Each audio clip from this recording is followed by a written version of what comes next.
Thank you everyone for joining us this evening, and thank you John and Heights Library for having me for these talks. I'm really enjoying them.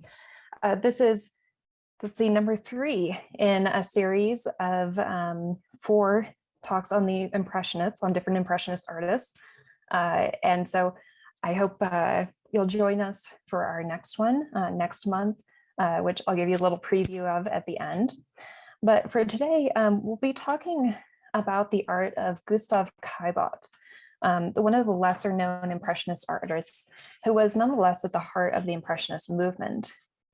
And as we'll see, not only is his work innovative and intriguing, but he was also very critical to the careers of other artists by giving them both financial and emotional sort of moral support. So today we'll look at Caillebotte in both of these roles. First, briefly as collector and patron, and then as an artist in his own right. So Gustav Kybot was born in Paris in 1848 to a wealthy upper middle class family in the textile industry, and he had 2 other brothers.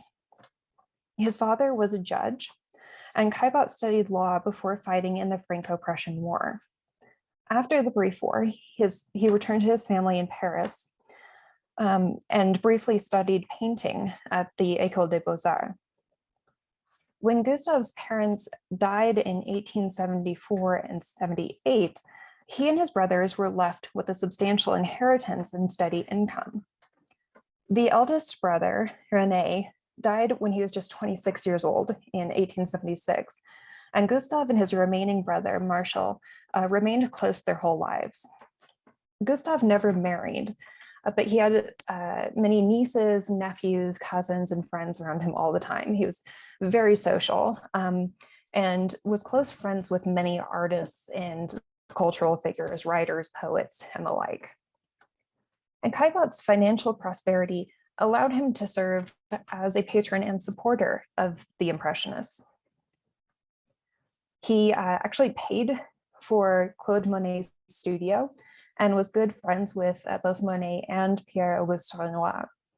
He bought works by them, as well as by artists Edgar Degas, Camille Pissarro, Edouard Manet, Paul Cezanne, and Alfred Sisley. These purchases were really critical for most of these painters who were just barely getting by at this time. Pissarro, for example, in a letter to a friend says, thank goodness that Caillebotte bought one of my paintings, because otherwise I would not have made it through this winter. But Caillebotte was more than just a patron. He was considered a generous friend, a trustworthy confidant, and a sympathetic supporter. He was really kind of an anchor of this social and intellectual set. This painting by Renoir shows a couple of rowers, the men in the straw hats and white shirts, having lunch with their friends at a bistro on the river. Caillebotte is the rower sitting down on the right, and everyone else in this scene is identifiable as friends or different people who Renoir knew. Caillebotte is probably the most sociable and agreeable member of the Impressionist circle, especially compared to Edgar Degas, for example, who had a reputation for being a little bit difficult to get along with, or Paul Cezanne, who moved to the south of France and kind of isolated himself. Everyone still remained in touch with Caillebotte. He was, basically a very generous friend. And it's in this role as friend, supporter, and collector that Caillebotte was known for most of the 20th century. But he was a talented artist in his own right. And after he returned to Paris from the Franco-Prussian War, he met the Impressionists, fell in with them, and like them, wanted to develop his own style outside of what was allowed by the official art academy. Now, the artists who we call the Impressionists today were really a very diverse group, but most of them exhibited together under the name of the Independents.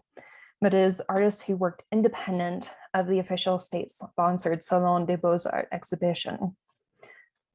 Caillebotte helped organize and participated in all but 2 of the Exhibitions des Indépendants until he essentially just retired from exhibiting in 1882. He continued to paint after this, but he didn't show his work. Instead, for the next 13 years, he became very involved in sailing and boating. He was an accomplished yachtsman. He even designed 5 prize-winning sailboats on his own and would participate in the major regattas. At one point, at the end of his life, he was better known for his accomplishments in the yachting world than as a painter. And rather wonderfully, we know that more than once Caillebotte would sail down the Seine from his home outside of Paris and stop at Vétoil or Giverny and pick up Monet, and they'd get in the boat and sail down the Seine to Trouville on the Atlantic coast and attend the regatta, which is probably one of the most charming anecdotes about Impressionism that I've ever heard. And like Monet, Caillebotte was also an accomplished gardener. He cultivated orchids at his home outside of Paris in the town of Petit-Geneviève. And in 1888, he was elected to the town's municipal council. And it seems that whatever area of endeavor caught Caillebotte's attention, he really dedicated himself to learning the ins and outs. Unfortunately, Caillebotte died quite young, at the age of just 46 of natural causes. It ends there though, but we'll have to come back to that later, so stay tuned. For now, to understand Caillebotte's art, we need to understand Paris. And to understand Paris in the 1870s and 80s, we need to look at the city's history. Now, Paris has been continually occupied since prehistoric times, gradually growing out from the Seine into a maze of streets, alleys, markets, and squares, absorbing the surrounding villages. So by the mid-19th century, Paris was a very large, very dirty city that suffered from regular flooding, epidemics, fires, and crime. Various changes have been made from time to time trying to improve the situation, like introducing street lamps or widening roads and trying to regulate where tanneries and meat markets could be located.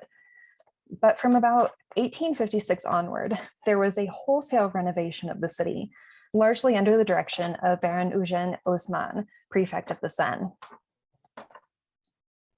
Under Haussmann's new plan of modernization, entire city blocks were razed practically overnight and reconstructed under a new plan. And the whole city of Paris was changed over the next 30 or so years. A sewer system was installed so that refuse no longer flooded the streets. And this image back here, this lovely,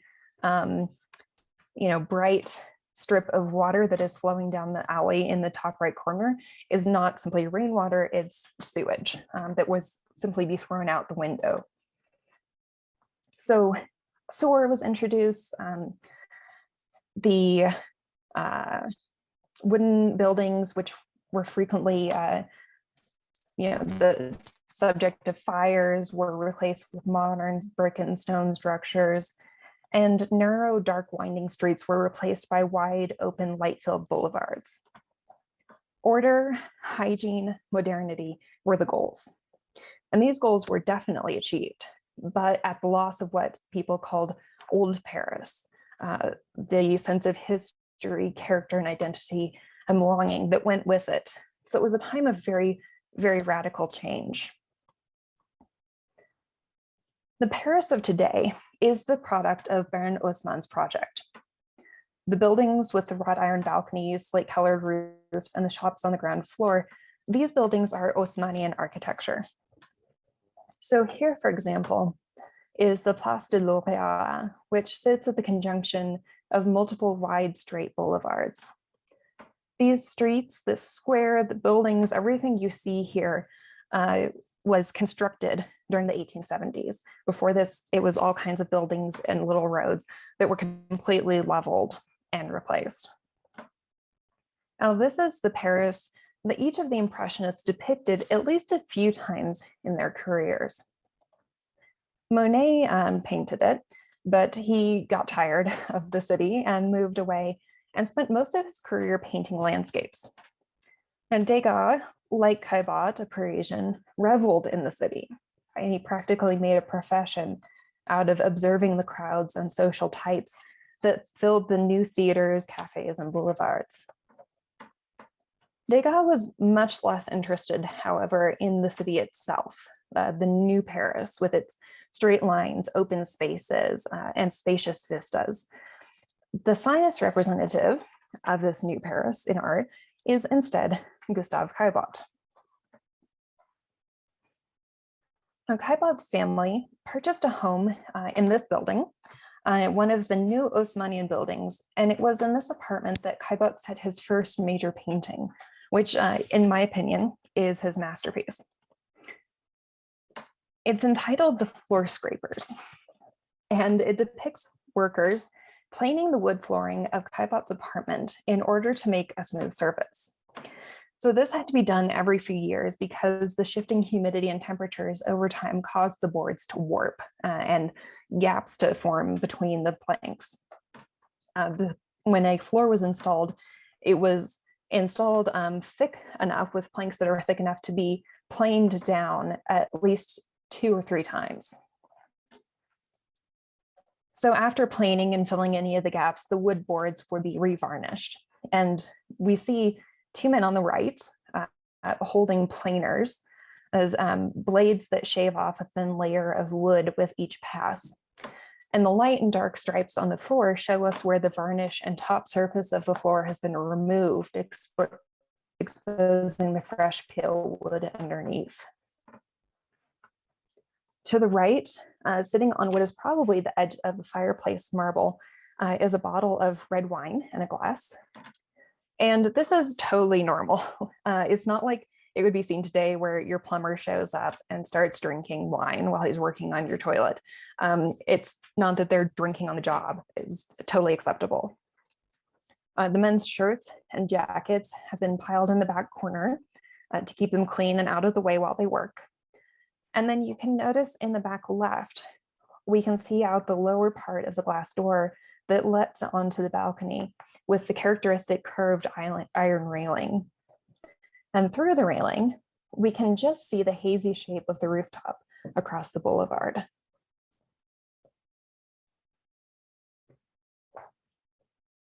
Now, as you can imagine, this painting received mixed reviews from critics. Caillebotte submitted it for exhibition at the official Salon des Beaux-Arts, but the jury rejected it as vulgar. He ended up showing it at the second Exhibition des Indépendants, which was the first time that he exhibited with the Impressionists. And supporters of the Impressionists and the avant-garde, of course, thought it was great. But what detractors didn't like was the mundane, menial topic that was explicitly, really even emphatically set in contemporary Paris. Now, there's nothing wrong with depicting male nudes, but these men are just partly undressed, which makes them, takes them out of the abstract imaginary realm where it's totally acceptable for people to be naked in public. And it puts them at a specific point in time. And contemporary Paris just isn't a worthy setting for real art. If you really want to show people working, then fine, but put them in the countryside looking charmingly quaint and idyllic. Now, this is my favorite painting ever. And that's a bold statement for an art historian to make. And there are many that are up there, but they're all tied for second place. So let me try to explain why I think this painting is so amazing and how magnificently Caillebotte represents this scene. First, it seems so exquisitely natural. There's the topic, of course, a very mundane subject matter. But he's also very good at making this look like just a casual glance, like just a glimpse of a larger space and a longer moment that isn't arranged or formalized in any way. You can see at the bottom, sort of bottom center, that a chisel just projects into our frame of vision, telling us that there's more to this space than just what we can see. And we have the man on the left is slightly cut off by the canvas edge as well, giving this haphazard feeling, emphasizing the instability of his reaching gesture as he moves his right leg further back to balance his extended arm.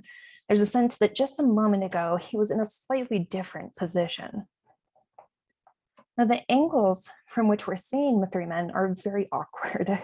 This is an extremely difficult perspective to represent convincingly, this foreshortened pose. And yet Caillebotte does it wonderfully. He pulls it off. You can practically feel the way the skin and muscles stretch and contract across the back of the man in the center as he pulls the planer towards him. There's a real believability and mass to the figures. Second, there's a beautiful harmony of form and line, a rhythm that's surprisingly subtle. First, of course, are the striations on the floor, which are quite clear, the light and dark alternating and creating a visual pattern across the breadth of the canvas laterally, but also stretching forwards and backwards in space. The men on the right are aligned with the strips of bare wood, kind of like trains on a track, running parallel to one another. But notice how the man on the right is set slightly farther back in space so that the composition isn't rigid. You can also notice the way that the man on the left, by reaching back towards the other two, counteracts the visual diagonals. And the three men form a kind of inverted triangle that balances the composition and stabilizes it without it ever seeming obvious or fabricated. Next, we have the light in this painting. It's frankly just so amazing that it's difficult to even break down. But look at the way the cloudy daylight filtering through the window reflects off of the floor, how there's this tinge of blue amidst the creamy yellow of the fresh wood. The varnished wood is dark and the planed wood is light, except when it isn't, like in the stripes closest to the canvas at the center, or canvas's edge, excuse me, at the center, where the glossy varnish reflects the light brightly next to the dull uncovered wood. Yet this shift between light and dark, between reflected varnished wood and dark varnished wood, is pulled off completely convincingly. Then, of course, we have the way that the light picks up the slightest edges of the bodies. We have the man on the right, the left, his ribs picked out, adding volume to his form, his torso. And then the slightest highlight on the left temple of the central man. No idea why that highlighter just made that weird shape, but finally, there's the application of paint is just exquisite.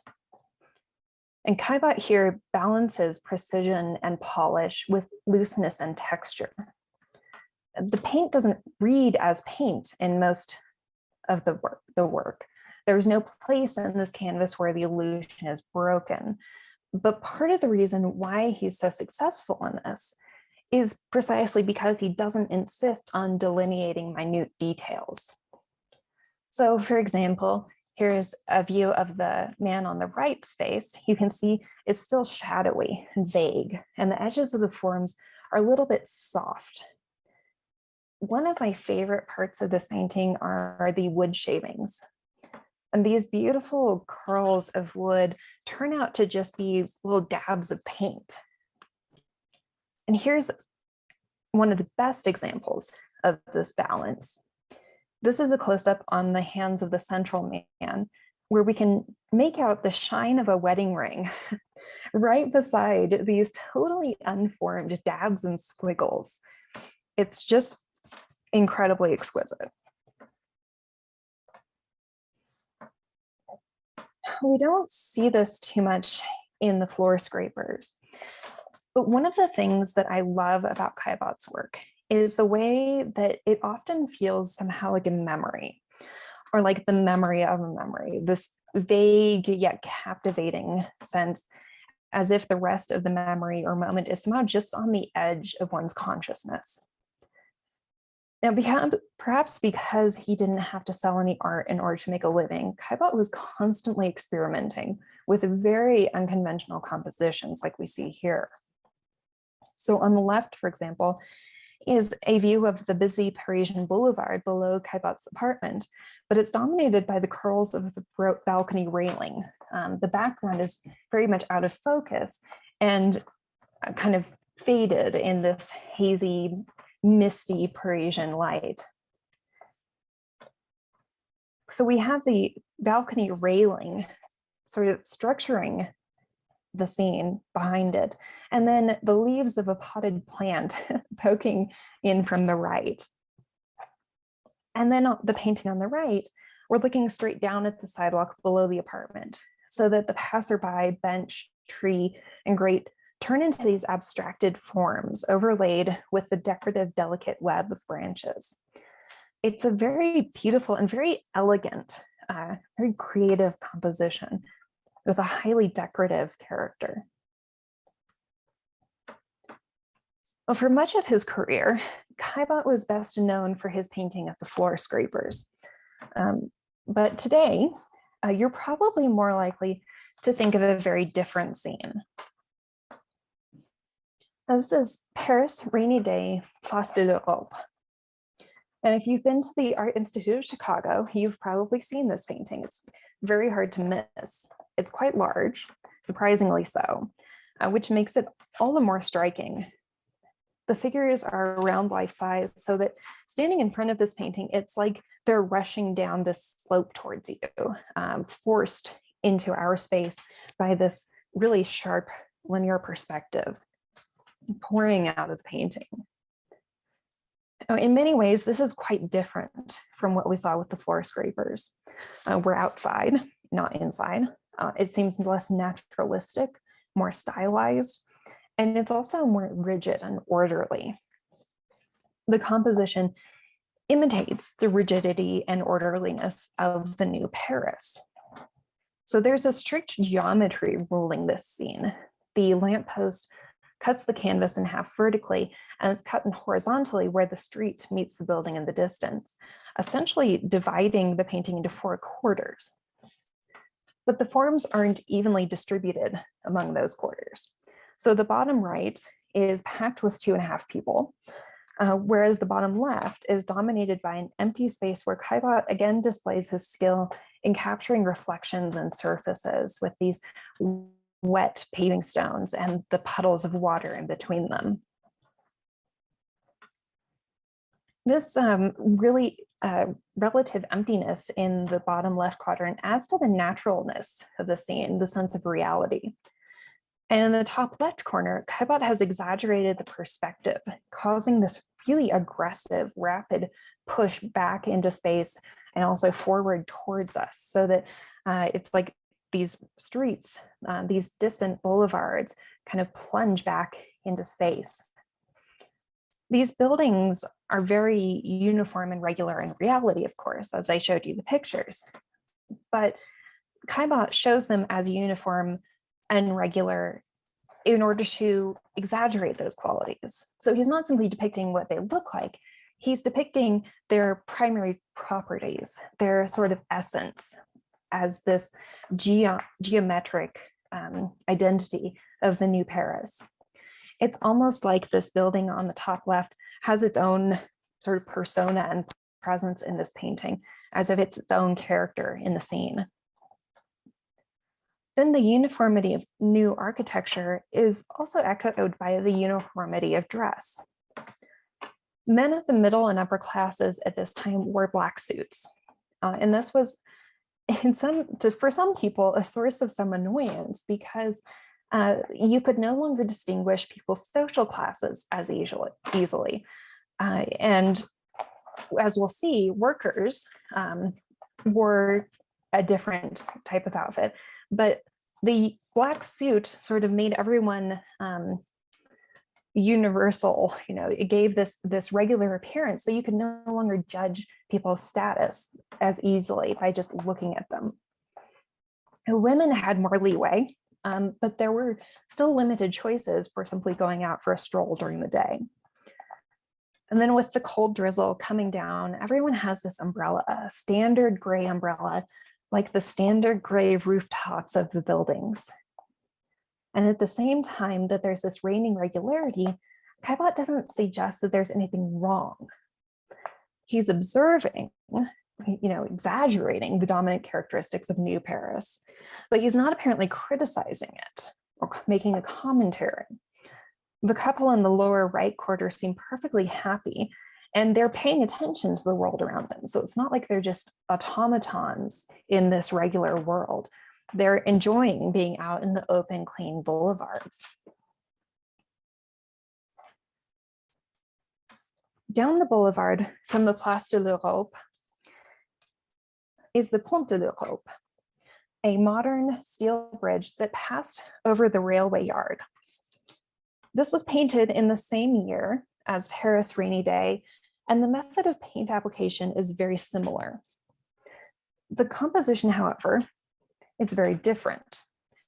And I have to pause for a moment because I have to plug in my laptop, so I beg your pardon.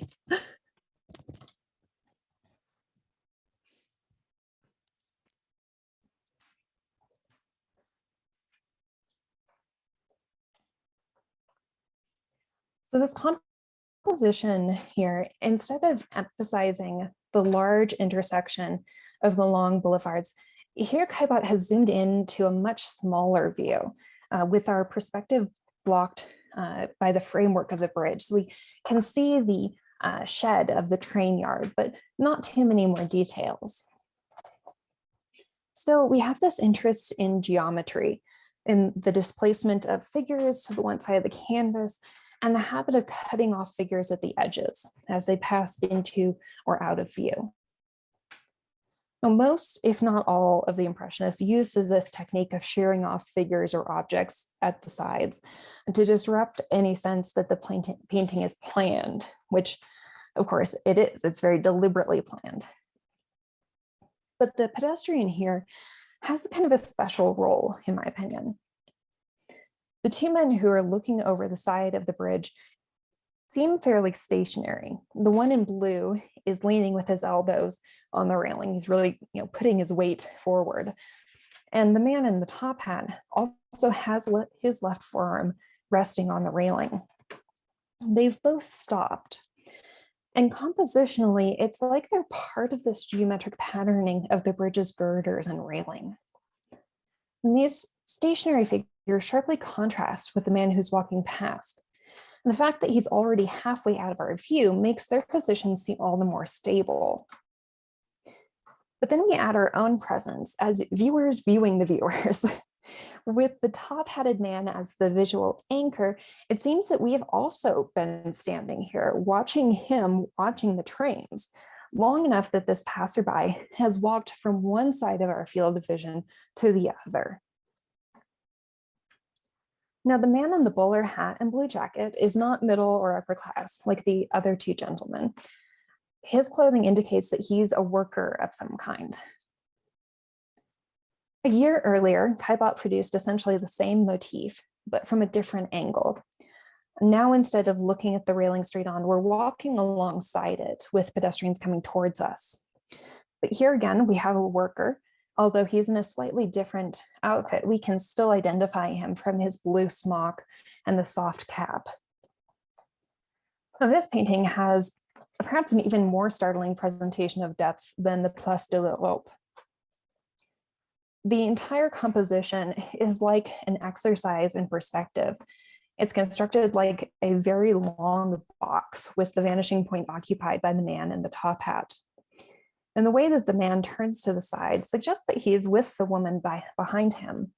But by staggering them, Caillebotte creates another pyramidal shape that helps to soften just a little bit that plunge into the left distance and solidify the composition.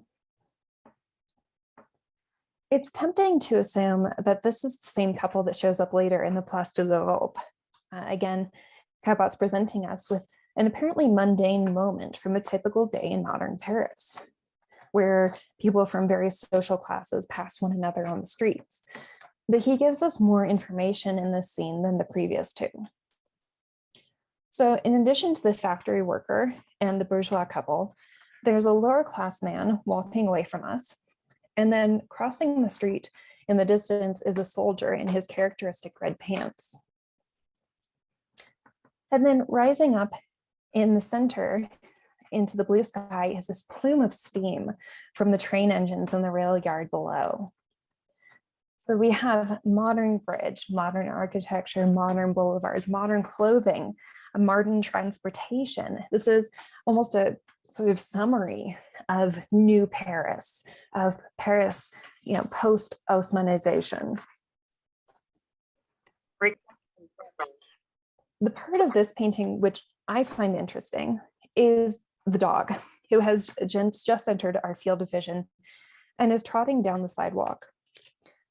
Does the dog belong to the couple and he's doubling back after he rushed ahead? Or does he belong to us?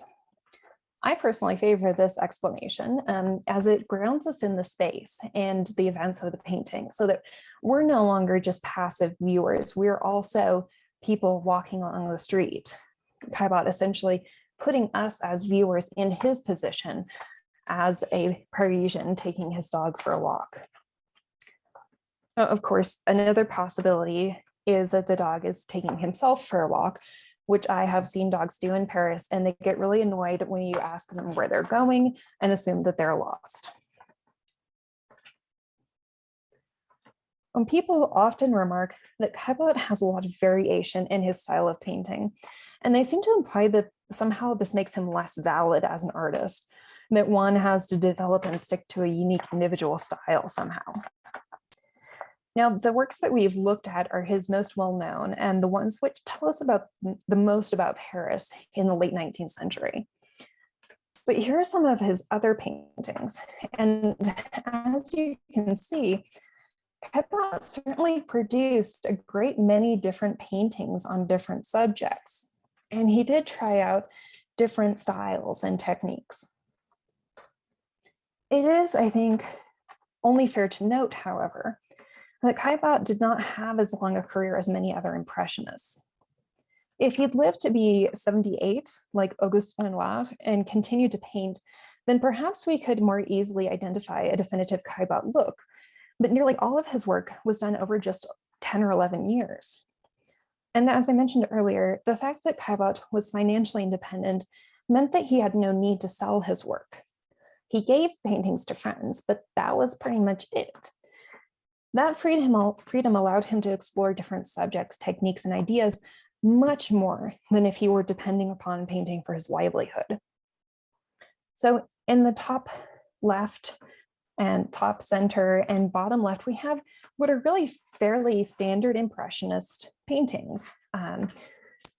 In the bottom center, we have this very impressionistic, loosely painted landscape, but in an extremely reduced manner, where really we only have two elements, this wedge of blue sky and this other diagonal of rocks. The picture on the bottom right has the characteristic Caillebotte sort of strange rising up of the background, as if it's a table that's been flipped towards us. And the color and the approach towards this figure sort of prefigure some of the post-impressionist artists, if you're familiar with them. And then at the top right, we have a much more traditional realist technique, something more similar to what we saw with the floor scrapers, and one which puts us in this position of a participant in the scene, being in this rowboat with these men. Well, after his older brother, René, died in his 20s, Caillebotte basically just assumed that he would also die young. And so he had a will made up and his wishes established well in advance of his death in 1894 at age 45. By then, he had assembled a very impressive collection of Impressionist art, and he bequeathed 68 paintings to the French state. But there was a catch. The catch was that all state paintings had to be accepted. They couldn't just pick and choose which ones they wanted, and they had to be exhibited and not sold. So this was a very bold proposal. First off, the French state had long supported artists by buying paintings and commissioning works, but the ministers and officials in the government always chose what they were going to take. It was always their decision. Second, it was state policy at that time not to accept more than 3 works by any artist. Third, even in 1894, even as some of the Impressionists were meeting with critical and financial success, there was massive opposition to the Impressionists within the government and the state art system. Caillebotte had appointed his close friend, the artist Renoir, as executor of his estate, a job which Renoir took very seriously. He and Caillebotte's brother, Marshal, persistently and insistently campaigned the French state to accept the terms of the bequest. After a year, really, here we are trying to give these paintings away. They have to persuade them to take it, and finally got the state to accept 48 of the 68 works, 40 of the 68, which required them to break their rule of only 3 paintings per artist. They also officially agreed to display the works and not just hide them in the basement somewhere. These 40 works form the core of the Musée d'Orsay's collection today. Many of the paintings which I've shown in my talks on Monet and Degas came from Caillebotte's bequest. If you've turned into those talks, you'll recognize several of the paintings here. The ones by Degas and Monet will probably look familiar, and the images by Renoir are quite famous. Well, as I said, Renoir took seriously his duty as a friend and tried to continually to get the remaining 28 works accepted by the state as well. He, in fact, tried 9 years after the original acceptance in 1904, and again offered them the paintings in 1908. But each time it was a solid no, and as far as the French state was concerned, the matter was closed. Marshall died in 1910, and Renoir died in 1919, the same year that this picture was taken. So the remaining 28 paintings went to Caillebotte's niece. Finally, I kid you not, in 1928, after turning down the paintings 3 times over the course of 34 years, the French government claimed the remaining 28 paintings belonged to them. Well, Caillebotte's niece said no, and instead, not only did she not give them the paintings, she placed them up for sale on the open market, which is how many Impressionist works came to the US. It's worth noting that Caillebotte did not include any of his own works in the bequest. He was determined, even after his death, to advance the cause of his friends and art in general. I think it's pretty safe to say that in spite of the fact that Caillebotte isn't too well known today, he doesn't have the name recognition of Renoir or Monet. The Impressionist movement and those artists would not have succeeded without his involvement, not just financially, but his emotional support, his friendship. Monet was extremely close with Caillebotte, and it was thanks to Caillebotte that Monet got through many very difficult times, the loss of his wife and the loss of his children over the years. And I think that Caillebotte, interestingly, would have been okay with the fact that he's a little bit less well known. He was truly believed in the Impressionist cause. And so in the end, when we go to the Musée d'Orsay or the Art Institute of Chicago or the Cleveland Museum of Art and see these Impressionist paintings, we're kind of honoring Caillebotte's memory and his legacy and the work that he did to make sure that this art was accepted and seen by everyone. So thank you very much. And I would be happy to take any questions that you might have.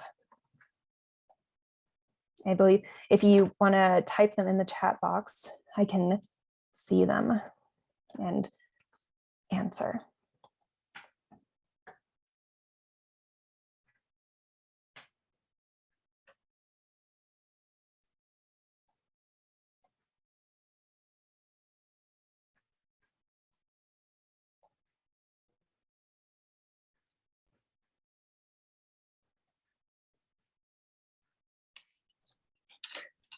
I guess if anyone would like to ask a question, you can always raise your hand in the reaction tab. Like it looks like that. And then we can call on you if you'd like to, if you're inclined to speak, then type. Or if we have no questions, you can give us a preview of what's coming next month. Sure. All right. Share my screen again here. So next month, I would love to tell you that I planned this, but we have Berthe Morisot just in time for Mother's Day. And Berthe Morisot is an artist with whom I am frankly not terribly familiar. And so I'm excited to get to know more about her. She's perhaps not as well known to American audiences as Mary Cassatt, but she was another female artist who was involved with the Impressionist circle. And whereas we've been looking at male painters who provide us with a certain view of Paris and life in the 19th century, Berthe Morisot, because she was a woman and a mother and a sister, has a different perspective and is able to give us access to different scenes than what we see otherwise. So please tune in, and I look forward to it. There you go. Yeah, that sounds exciting. I guess I had one question for you, Emma. That's the, when you were talking about the rebuilding of Paris and the new Paris as not being, suitable subject matter. Can you maybe who is making that determination and why and how and kind of the art world? Yeah, no, it's a great question. And that's one of the things that it's almost like a preface to any discussion of art in the 19th century and 18th century France, is that it was art in France, art production and the art world was highly regulated. So the state had it's kind of strange. So the Académie des Beaux-Arts was state sponsored and sort of attached to the state. And that's the Academy of Fine Arts. And they ran both a school and they also ran the exhibition. Sometimes it was every year, sometimes it was every other year. It just kind of varied. And the jurors who decided which works of art to be accepted were always artists who were from the old guard, because it had taken them that long to become established enough in the art world. And it's unfair to say that they were all opposed to the Impressionists or to progress and experimentation in art. Many of them were extremely supportive. But it's people like different ministers in the government, different artists who had very strong opinions about what kind of art was appropriate, about what counted as art. Interestingly, Émile Zola, the author, who you would think, as being sort of a realist naturalist author, would actually like Caillebotte's floor scrapers, thought that it was terrible. He thought it was just bourgeois and tacky. And what the kind of work that they wanted to see and that would get accepted hands down was, let me see, stuff like, we can go back, like the male nude that I showed you here. So on the right, this painting is by William Adolf Boucher, who was extremely popular. He was a member of the Academy, and he would get his works accepted, no questions asked. This was like the safest thing you could possibly paint. And today, of course, he's just completely scorned as being very trite. But interestingly, when Caillebotte's bequest was accepted, or at least partially accepted, one of the paintings they accepted was a landscape by Paul Cezanne. And Paul Cezanne was a younger artist. He was not with the same generation, first generation of the Impressionists. He was a little bit younger. And he really pushed painting towards abstraction. And so one of his paintings got accepted. And he essentially was like, take that, Boucher. You can't keep me out now. I'm finally in the museum. And it was like the ultimate moment where these former renegades, because of course by this time Impressionism was pretty acceptable, almost tame, but they'd finally made it and were recognized as art. So, see, there was another question. Yeah, okay, great. So you answered that. Yeah, the name of the person who was in charge of reconstruction and architectural design.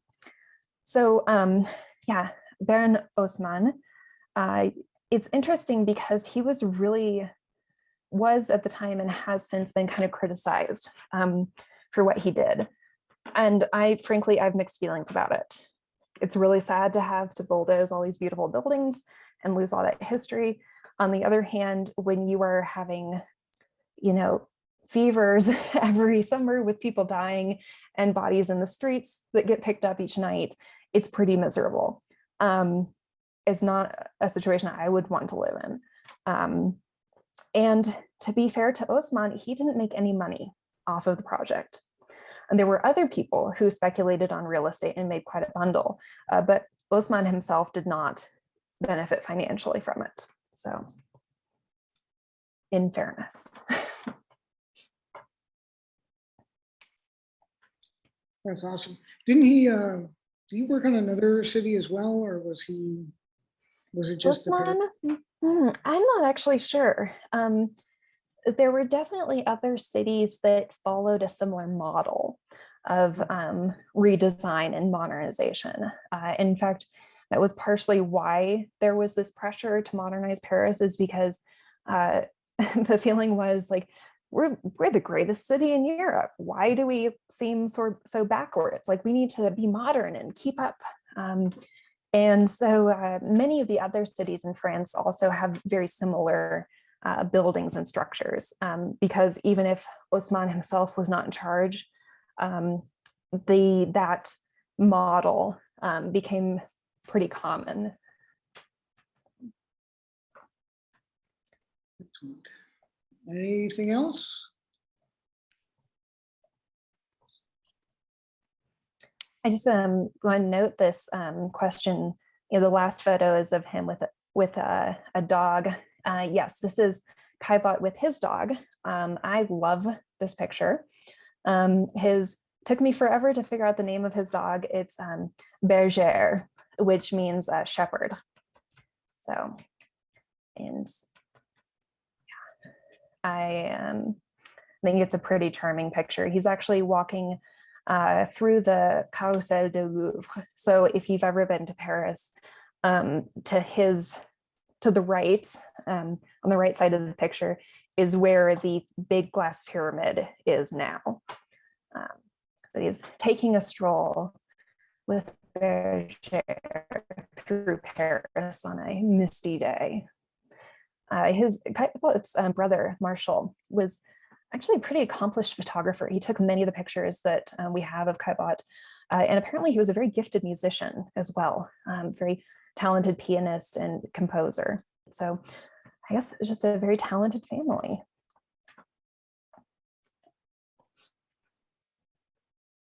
Anyway, but thank you. I'm very glad that I've gotten to talk about Caillebotte. He's rather dear to my heart. So. Was it ever established as to what he died from? I'm sure that someone has. In the sources that I've found, nobody says.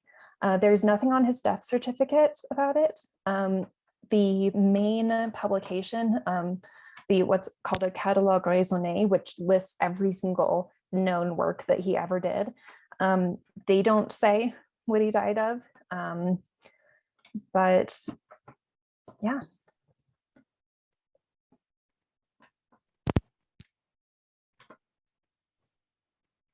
Did he have a wife? He seemed to be handsome. He was rather handsome. I agree. Apparently he had kind of an underbite, like his lower jaw kind of projected a little bit. He did not get married.